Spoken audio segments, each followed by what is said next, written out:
Pwede po bang makapagtanong ng mga ilang katanungan lamang, Your Honor, para po sa ikababatid pa ng ilang mga bagay-bagay patungkol po sa inyong privilege speech. Gladly po, Mr. President, sa Ginoo mula sa Pampanga at Tarlac. Salamat po. Nung nakaraang linggo po, Mr. President, ako po ay inimbitahan ng bagong ambassador ng China doon po sa kanilang embassy na parang residente rin dito sa Makati. Ako naman po ay nagpaunlak sapagkat ipinadala po nila yung invitation sa akin. Isa po sa napag-usapan namin, Mr. President, ay kung paano po natin talaga magawa ng paraan na mawala po yung pag-iiringan, pag-aawayan at sana ay ma-stabilize po natin, ma-de-escalate po yung nangyayari po sa ngayon sa pagitan ng ating dalawang bansa. Ang sabi ko po sa kanya, Mr. President, ganun din po ang pakay ng aming bansa. Sino naman kako ang papayag naman na sa araw-araw kako na ginawa ng Diyos sa atin ay puro na lang kaguluhan ang nakikita. Hindi magiging pabor sa atin at sa ating mamamayan. Ang sabi po niya sa akin, Mr. President, na ito po ay gusto ko rin ibahagi sa ating Honorable Risa Ontiveros, Senator Ontiveros, ay yung kanilang kagustuhan talaga maisantabi natin, yung dispute ngayon. Ang sabi ko sa kanya, bakit kasi nakikita natin yung mga barko ninyo, kung minsan binubomba ninyo ng tubig yung mga ilang mangingisda namin o kaya yung nagre-resupply ng aming provision sa Ayungin Shoal. Hindi ba natin may iwasan yun? Sabi kong gano'n sa kanya. Alam mo, sabi niya, Mr. President, nung panahon ng dating Pangulo, ginawa na natin yun. We have a relative peace nung panahon na yun. Ang problema sa ngayon ay, maski ikaw, makikita mo naman, binanggit niya po yung nangyari sa ginawa yata ng spokesperson ng Coast Guard. At ng Task Force West Philippine Sea. So yun po, na Mabuting Ginoo. sana naman ay pakaiwasan din natin yung gano'n sapagkat kung negative naman yung nakikita rin namin, hindi na naman po pwedeng hindi naman kami sumagot sapagkat ang ginawa naman nila ay they depicted our president in a very negative manner. 3 cartoons yun na siyempre Pangulo namin yun, hindi naman pwedeng hindi namin sansalain o sabihin man lang sa inyong pamahalaan, huwag naman ganito. Siguro, ang itatanong ko po sa inyo, Your Honor, si Ginoong Tariela po ba ang ating opisyal na tagapagsalita kung pag-uusapan ay ang relasyon ng ating bansa sa ibang mga bansa, particular na yung China? Salamat, Mr. President, at sa mabuting Ginoo mula sa Pampanga at Tarlac. Sa pagkakaalam ko po, Mr. President, si Commodore Tariela ay spokesperson ng Task Force West Philippine Sea na binuo po batay sa polisiya ng buong gobyerno natin ng whole of government approach sa ganitong kahalagang usapin ng foreign policy. At dala po niya yung updated na dokumentasyon ng ating mga, kung may positibo at unfortunately mas maraming negatibong mga engagements ng gobyerno ng China sa ating karagatan, lalo na yung paghaharas po sa mga barko at mga ibang vessels ng Philippine Navy at Philippine Coast Guard, yung pagkait po sa ating mga mangingisda ng access sa kanilang kabuhayan sa traditional na fishing grounds natin, yung pag-i-interest din po nila sa ating mga gas and oil reserves sa ilalim ng ating karagatan. At sa lahat po, so far, nang nasaksihan ko pong mga pananalita ni Commodore Tariela, batid ko po ang kanilang pagtaguyod talaga sa pambansang interes ng ating bansa. Partikular dun sa incident na tinanong ng good gentleman mula sa Pampanga at Tarlac, nagsasalita si Commodore Tariela sa isang forum, sa isa sa mga kolehiyo sa ating mga pamantasan at ipinakita niya kung paano kumikilos ang gobyerno ng China led by the Chinese Communist Party at kanilang kasalukuyang presidente. Kung pagpapakita lamang po ng visuals para gawing mas dramatic o graphic para sa mga estudyante, aba po, matagal na pong nanguna ang gobyerno ng China sa ating bansa at sa ating gobyerno, pati po sa iba't ibang mga opisyal ng ating gobyerno. For at least 1 decade, Mr. President, ang mga opisyal na pahayagan ng gobyerno ng China ay nagpapakita ng mga visuals din and overwhelmingly derogatory po ang kanilang mga ipinapakita. Nilalarawan ang presidente ng Pilipinas bilang isang megaphone lamang ng ibang bansa, dinodrawing na parang marionettes lang ang ating bansa at ating mga Navy at Coast Guard vessels ng interes ng iba pang dayuhang bansa. Wala pong ipinapakitang respeto at tahasang pambabastos sa ating gobyerno. So, dun sa itinaing ni Ambassador sa good gentleman mula sa Pampanga at Tarlac, di hamak na mas maraming dapat iwasto sa kanilang pakikitungo sa atin, hindi lamang sa karagatan, dun sa maraming insidenteng nabanggit na, kundi pati sa paglalarawan, literally and figuratively, sa ating gobyerno at ating bansa kapag nagsusumikap tayong magtahak ng isang independent at interdependent foreign policy, Mr. President. Salamat po sa inyong kasagutan, Mr. President. Alam ko po na si Jay Tariela ay siyang tagapanguna ng Transparency Initiative sa ilalim po ng National Security Council ng ating bansa. Ang Transparency Initiative po, Mr. President, ay yung tinatawag na assertive transparency or measured transparency. Ano po ba ang pagkakaintindi ninyo sa assertive transparency or measured transparency, Mr. President?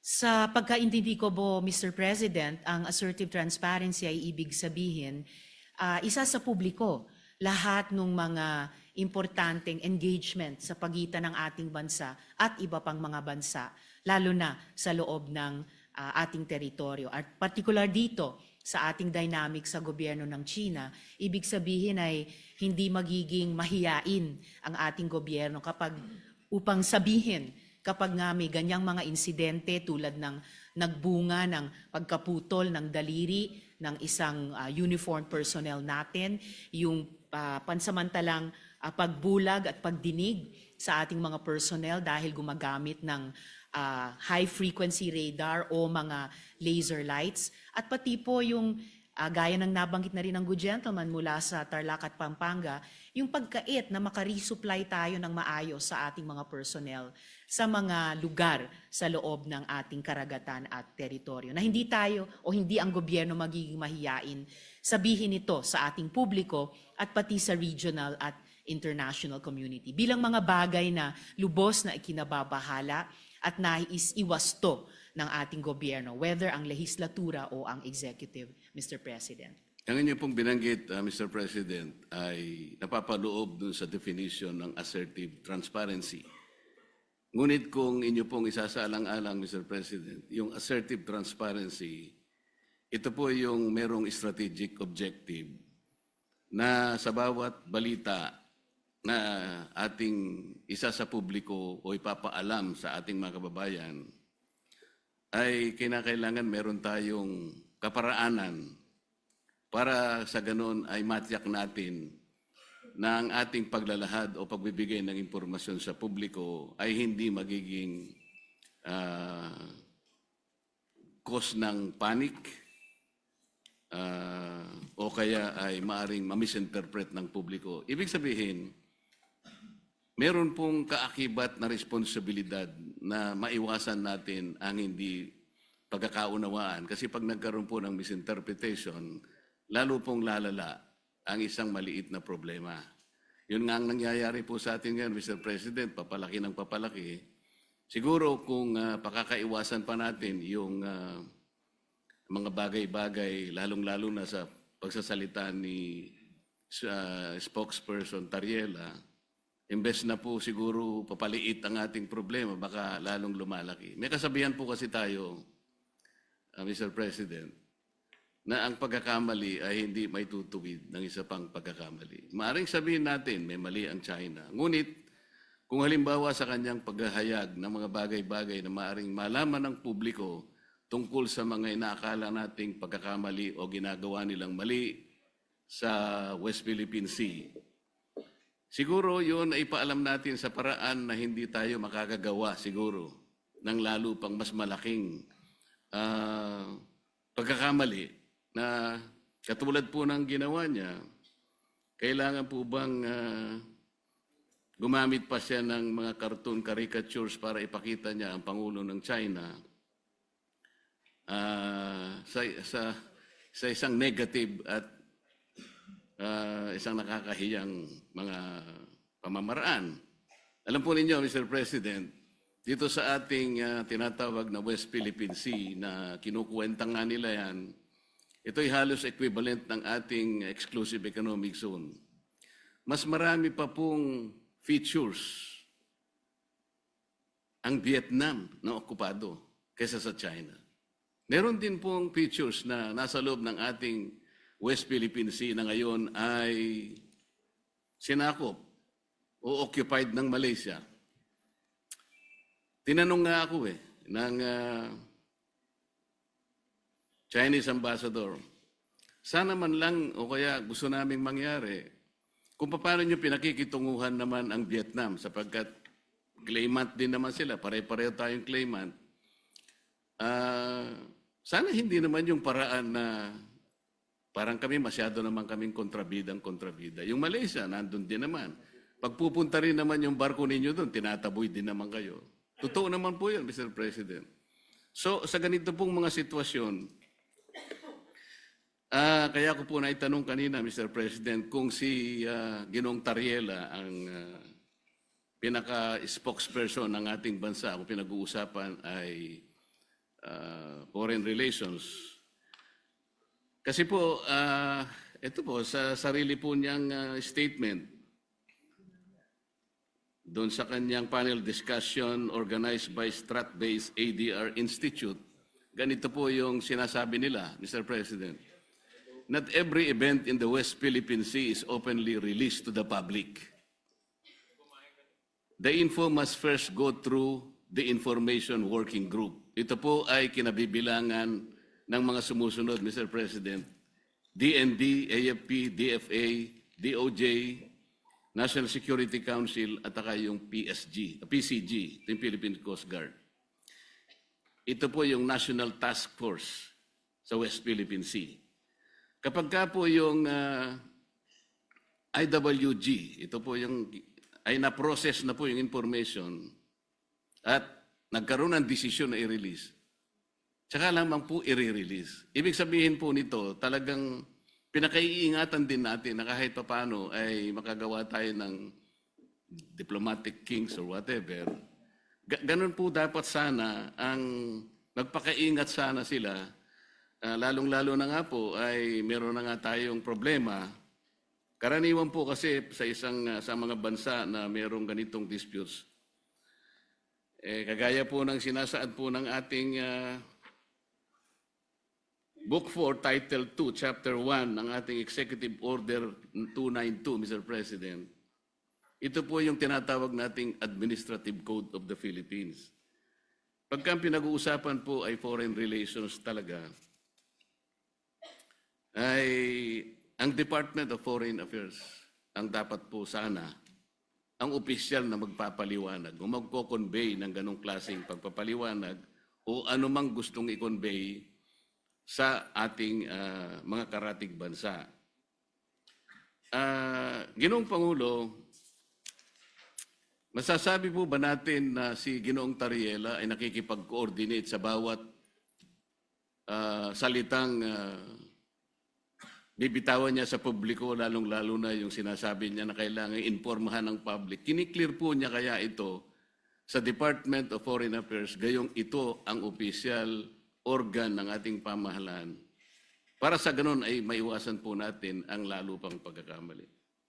Sa tingin ko po, Mr. President, dahil meron tayong pong presumption of regularity, lalo na sa pagitan ng lehislatura at saka ng executive, opo, nananalig ako na nagko-coordinate si Commodore Tariela, nagko-coordinate ang buong National Task Force on the West Philippine Sea sa lahat ng mga departamento na bumubuo at gumagabay sa kanila, lalo na ang Department of Foreign Affairs. At bilang miyembro ng lehislatura, hindi po ako makikialam kung ano ba ang mga dynamics nila or kung maganda ba or hindi maganda ang kanilang working relationship on any one day or the other. Basta para sa akin po, bilang isang mambabatas, meron akong presumption of regularity dun sa pagkilos ng buong National Task Force on the West Philippine Sea, and in this particular case, lalo na kay Commodore Tariela.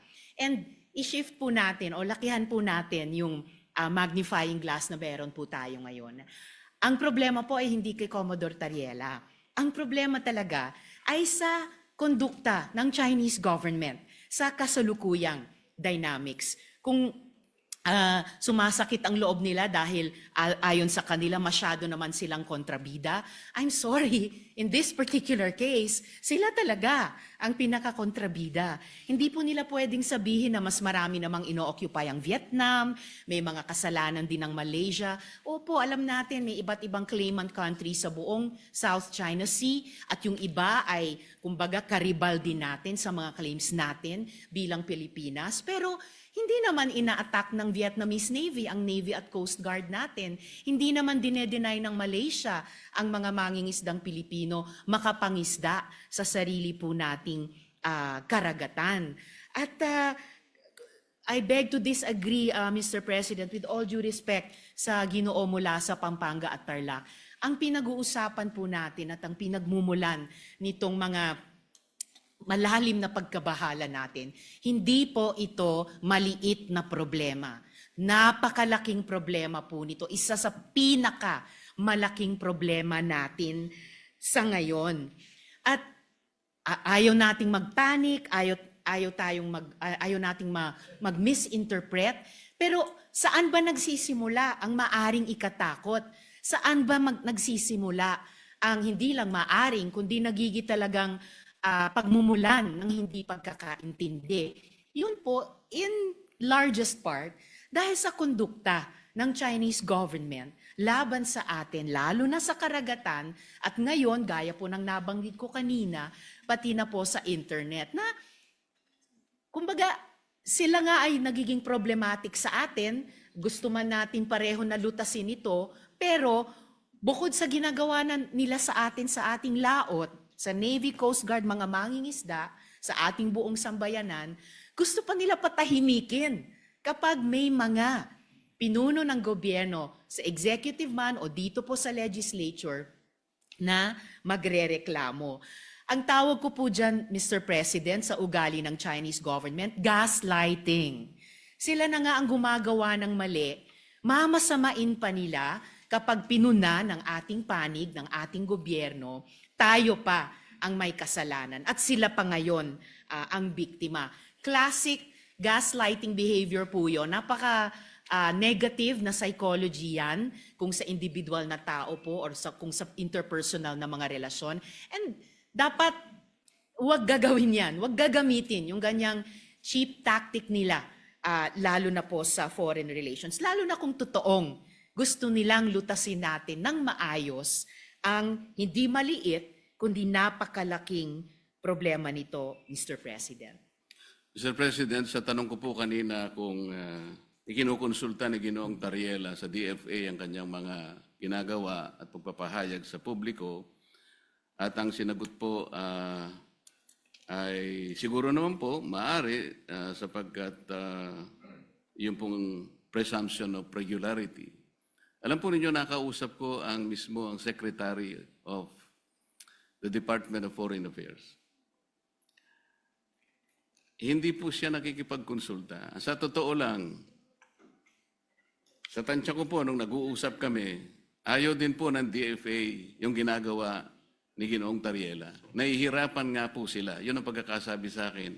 Dahil imbes na makatulong sa kanilang gawain at sa kanilang responsibilidad na panatilihin natin yung gawin ba nating kahit na medyo mahirap. Ang sabi ko nga sa Chinese Ambassador, Mr. President, alam kong mahirap ang kalagayan natin. Pero kung papayag ka na ikaw baka ako naniniwala na pwede tayong magsimula na ang lahat ng isipin natin, lahat ng gawin natin ay mga bagay na pwede natin pagkaintindihan. Pwede tayong magkasundo. Doon tayo mauna. Iyon ba naniniwala ka? Naniniwala po sila, Mr. President. Kapag nagsimula tayo sa mga bagay na pwede natin pagkasunduan, halimbawa, sabi ko, yun na lamang ka akong mga isda. Alam ko, kako, ang isda. Walang may-ari niyan. Common yan eh. Yan pwede nating pag-umpisahan sa pamagitan ng traditional fishing rights. Sapagkat yung prinsipyo niyan, sabi ko ganyan, although it is covered by international law, hindi ka ako pinag-uusapan dyan ng teritoryo. Kasi kapag ka ang pag-uusapan, napunta na sa teritoryo, problematic na eh. Pero pag-usapan muna natin ang mga isda. Sabi ko sa kanya, Mr. President, nagawa ninyo sa Vietnam, nagkaroon kayo ng gulo dyan. Pero bakit nyo nagawa? Nagkaroon kayo ng agreement na partisyon nyo ang isang sukat ng karagatan doon sa Tonkin Gulf sa Vietnam. Nakagawa rin kayo ng ganyang klaseng pag-uusap at kontrata sa pagitan ng inyong bansa at ng Vietnam. Tungkol sa isda rin. At kahit maigting ang labanan ninyo sa pagitan ng Japan at ang bansa ninyo, nagawa nyo rin sa Japan. Ibig ko sabihin, meron tatlong pangyayari dito sa panig ng ating mundo na nagawa nating ayusin kahit isda lang ang pinag-umpisahan natin. Hindi ba natin pwedeng gawin dito sa ating bansa? Sabi niya, pwede. Kaya lang, pakaiwasan naman natin itong ganito kasi, sabi niya. Kami naman nakahanda naman kami. At alam ko, Mr. President, nabasa ko sa dyaryo kaninang umaga, 17 yata sa ating mga fishermen ang kanilang sinalba. Mga bagay na pwede naman nating pasalamatin din sila. Kasi po kung ako po, ayoko din ang ginagawa nila. At sinabi ko rin naman sa kanya ng harapan. Bilang Pilipino, sabi ko, masakit naman ka kung makita ko yung aming mga mangisda na talagang kinakanyon yun ng tubig. Naintindihan naman namin yon, sabi niya. Kaya ang gusto namin, makagawa tayo ng mapagumpisahan natin. Ngayon, kung halimbawa si Commodore Tariela, habang nag-uusap tayo, nagpapakita ng ganitong mga memes at saka yung mga caricatures na negatibo, Mr. President, hindi po nakakatulong eh. So ano po ba yung ating moving forward?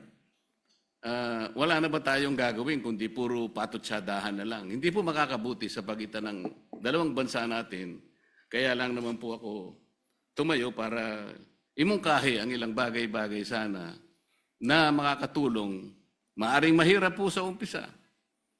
Ang imumungkahi ko nga po sana, Mr. President, kung meron po tayong panahon sa ating mga committee hearings, imbitahan po natin ang Coast Guard, ang Department of Foreign Affairs, at kung sino po ang may kinalaman dito sa West Philippine Sea, o kung tawagin po natin ay Exclusive Economic Zone, sa pagitan ng napaloob po sa South China Sea.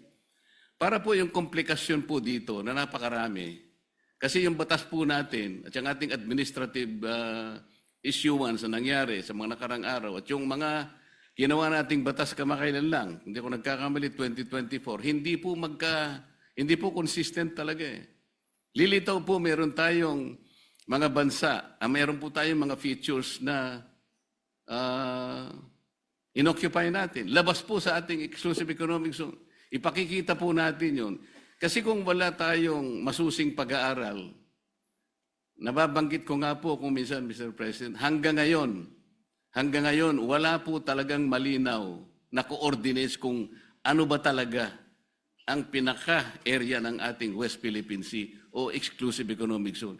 Siguro magsimula po tayo doon kasi yung iba, misinformation na po yung lumalabas eh.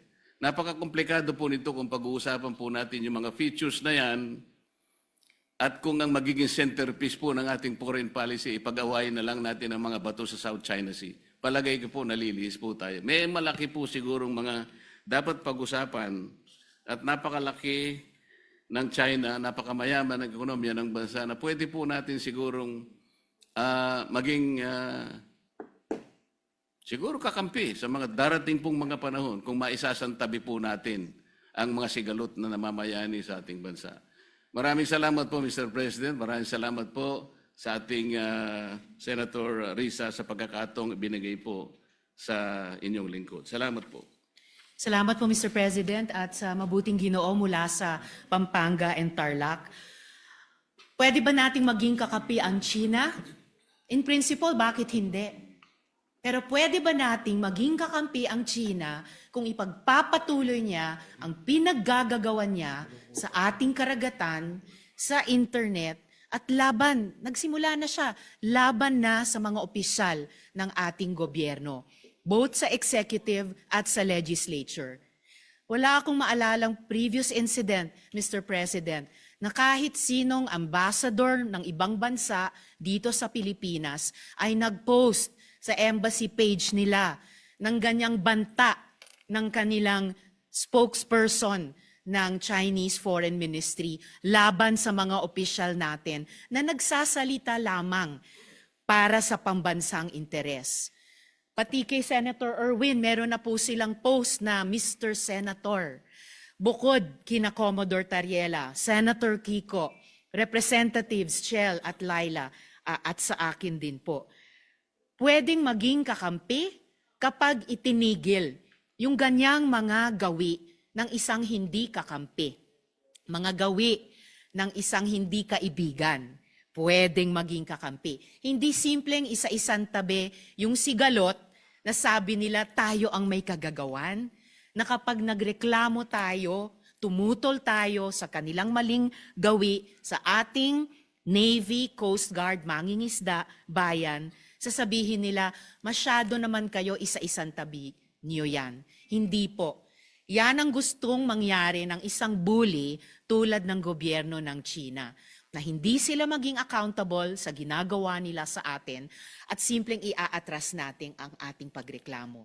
Wala pong bully, whether sa playground o sa rehiyon o sa mundo, na nagrespeto sa binubuli niya, liban kung tumindig ang binubuli niya. At yan po ang ginagawa ng ating bayan, yan po ang ginagawa ng ating mga opisyal na ngayon nilalait-lait po ng Chinese government at ng embahada pa nila dito. Taliwas po sa mga obligasyon nila sa ilalim ng Vienna Convention on Diplomatic Relations. And again, Mr. President, in closing, I would like to take strong exception. Hindi po patutsada. Hindi po patutsada ang ginagawa ni Commodore Tariela. Hindi po patutsada ang ginagawa ni na Senator Kiko, Senator Erwin, Representative Chel, Representative Laila, ako at dumadami pang mga Pilipino. Hindi po patutsada lang yan, Mr. President. Yan po ay seryoso at marubdob at sa kaso ni Commodore Tariela matagal nang pagtutol sa maling pagtrato sa atin ng ibang gobyerno at pagtaguyod po sa interes ng ating bayan. So, maraming salamat po, Mr. President, at salamat muli sa mabuting Ginoo mula sa Pampanga at Tarlac. At naway, narinig po pati ng ating lahat ng ating mga kababayan na patuloy po tayo maging mapagmatsyag at malinaw ang mga tenga at isip natin kapag nakakasaga po tayo at mukhang palawak ng palawak at patindi ng patindi ang ganyang disinformation o tahasang pagbabaluktot ng Chinese government o embahada nila dito sa Pilipinas sa mga totoong nangyari. Dahil saan po tayo magbabatay sa conflict resolution at saan po tayo babatay sa tunay na pagkakaibigan kung sakali, kung hindi sa katotohanan at katotohanan lamang. Salamat po, Mr. President.